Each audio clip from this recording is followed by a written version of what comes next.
What's up, you guys? It's Layla Lynn, and I'm back with a new video and a new microphone. Y'all got to let me know how this audio sounds. I'm trying out this new microphone.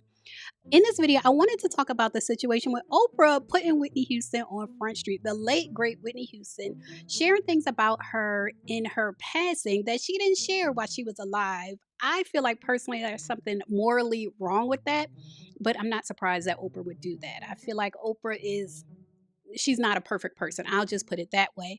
And I feel like it's a reason Whitney Houston used to handle her the way she did. And Pat is clapping back. Pat is clapping back on behalf of Whitney Houston, the estate of Whitney Houston. But in this video, I want to talk about that. But I don't only want to talk about that. I also want to get into the psychology, sociology of it all.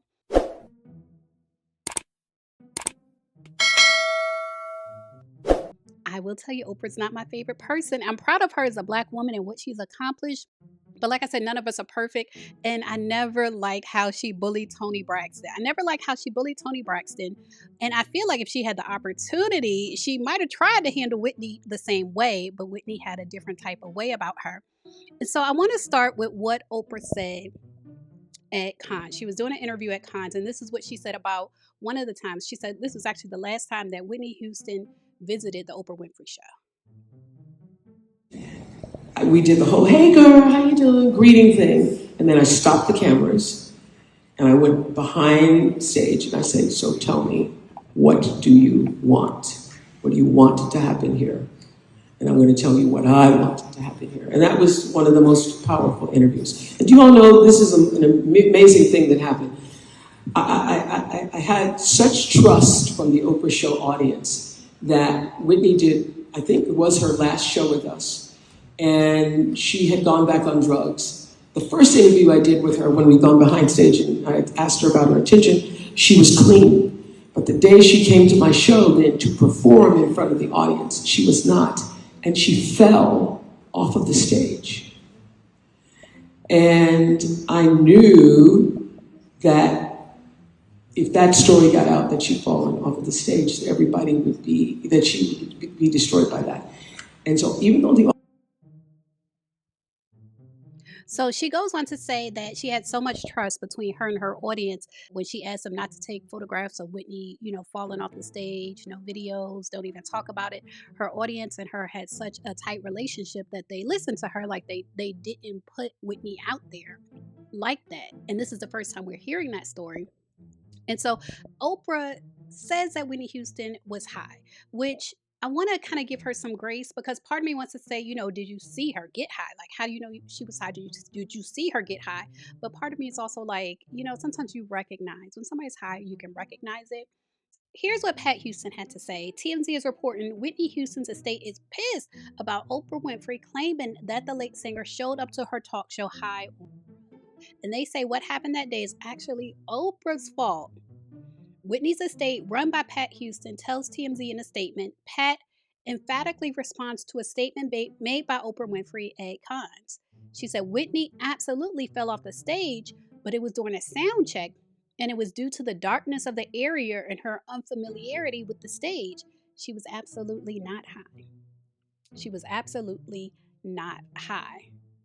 And they say that Pat acknowledges Whitney's addiction struggles, saying, like many people, she faced personal battles, but it is inaccurate and unfair to attach that struggle to every performance or every chapter of her life. And this is what I'm saying about if you didn't see the person get high, it is unfair. Even if it may be true, it is unfair to make that accusation that they're high if you didn't see them actually get high. She goes on to say, what the studio audience witnessed on stage was a result of discipline, talent, and commitment, not the assumptions that others project. Whitney's humanity included triumphs and struggles, but on that day, she showed up as the professional and gifted artist she always worked to be. We owe her the dignity of telling the truth, not repeating myths. Now, that was in 2009 that this whole incident happened. But every time I want to talk about, and we can't verify whether Whitney was high or not, but just the fact of accusing her of being high after she has passed away, I feel like, according to my morals, that's crossing the line. But we all have different morals. We all have different boundaries as far as what we will and won't do. And so for Oprah, it's fine. For Oprah, it's fine to talk about Whitney that way.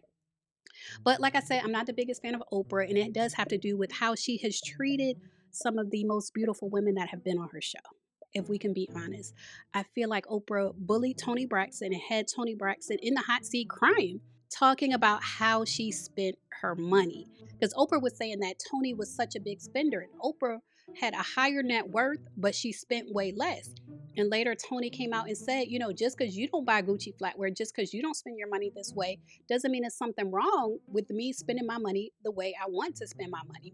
But this is years after Oprah bullied her on national TV.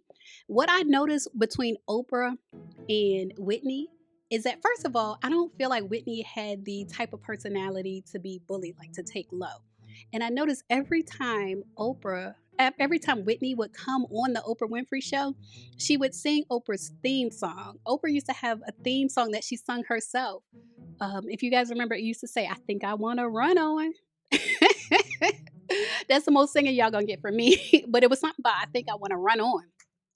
And so Whitney, every time she came on the Oprah Winfrey show, she would like sing that song after that was the theme song. You have an all-time favorite song? My all-time favorite. I do like I think I'm gonna run on. No, no. And Oprah just used to like, hang her head, kind of laugh about it or whatever, laugh it off.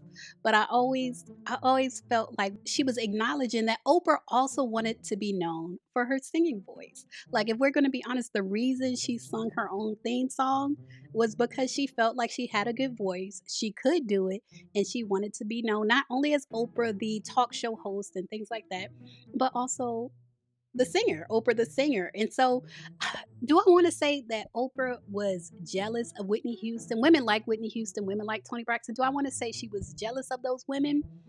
I don't want to make accusations, but I do think it's a possibility. I do think it's a possibility that Oprah wasn't always the woman she wanted to be. Like, we saw her weight fluctuate up and down for decades, I feel like. And I feel like Oprah wasn't always the woman she wanted to be. And part of the woman she wanted to be might have been more like Whitney Houston, physically, more like Toni Braxton. Like, there could have been a little something there, and that's why she spoke to Toni the way she did. She couldn't speak to Whitney the way she spoke to Toni. But even in Whitney's passing, you see how she's making accusations about Whitney that may or may not be true. But just to have the nerve to make those type of accusations in Whitney's passing, I feel like it's crossing a boundary. But y'all leave a comment, let me know what y'all think. As always, thanks for watching.